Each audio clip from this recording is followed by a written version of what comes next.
Assalamualaikum warahmatullahi wabarakatuh. Saya Rivaldo Arianto dari kelas IQ 1 dengan NIM 20034311013. Di video ini akan menjelaskan tentang optik fiber. Optik fiber atau kabel fiber optik merupakan kabel jaringan yang sering digunakan pada instalasi jaringan tingkat menengah atas. Pada umumnya, kabel jenis ini digunakan pada instalasi jaringan yang besar. Karakteristik kabel optik yakni beroperasi pada kecepatan tinggi, mampu membawa paket-paket berkapasitas besar, biaya rata-rata per node cukup mahal, media dan ukuran konektor kecil, kebal terhadap intervensi elektromagnetik, jarak transmisi yang lebih jauh. Kita dapat mengetahui informasi di dunia ini dalam sekejap. Ini terjadi karena adanya jaringan kabel optik. Kabel fiber optik ini mengirimkan informasi dalam bentuk cahaya. Cara kerja serat optik seperti perilaku dasar cahaya, kecepatan cahaya akan berubah saat melewati media. Perubahan ini dinyatakan indeks bias. Variasi kecepatan pada indeks bias ini yakni pada fenomena pembiasan. Pada saat cahaya ditembakkan pada kaca, cahaya tersebut akan berbelok atau membias. Cahaya membias dari indeks bias tinggi ke indeks bias rendah. Agar cahaya dapat dibiaskan sesuai kebutuhan pada fiber optik, maka dengan cara diberi doping pada materialnya. Nah, proses seperti inilah yang diaplikasikan pada kabel serat optik.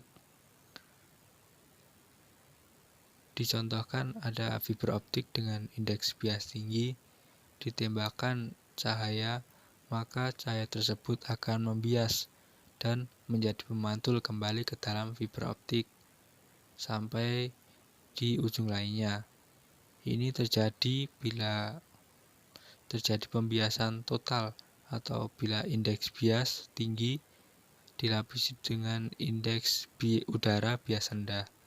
Namun, kabel optik memerlukan lapisan pelindung. Untuk menggantikan indeks udara dengan bias rendah, dipakailah material dengan indeks bias rendah di atas inti sebelum lapisan pelindung. Setelah itu dapat dipakailah lapisan pelindung agar meningkatkan indeks bias, dapat menambahkan doping. Serat optik yang dirangkai tadi hanya dapat mengangkut cahaya kurang dari 100 km. Ini dikarenakan adanya intervensi elektromagnetik sehingga sinyal cahaya melemah, sehingga diperlukanlah penguat. Jadi cara kerja fiber optik, misalkan seorang mengirimkan sebuah pesan, maka pesan itu akan diubah menjadi kode biner.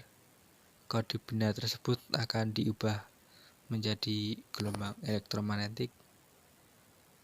Angka 1 ditransmisikan gelombang frekuensi tinggi, lalu angka 0 ditransmisikan menjadi gelombang frekuensi rendah.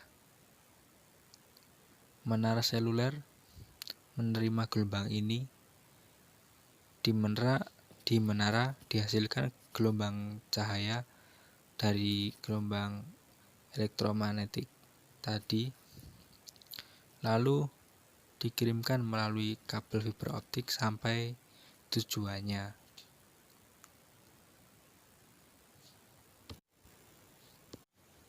Untuk variabel pada penggunaan kabel optik, variabelnya adalah berapa cepat cahaya yang dapat dikirimkan melalui kabel optik. Mungkin hanya itu yang bisa saya sampaikan. Apabila ada kesalahan, silahkan di komentar dan mohon maaf sebesar-besarnya. Wassalamualaikum warahmatullahi wabarakatuh.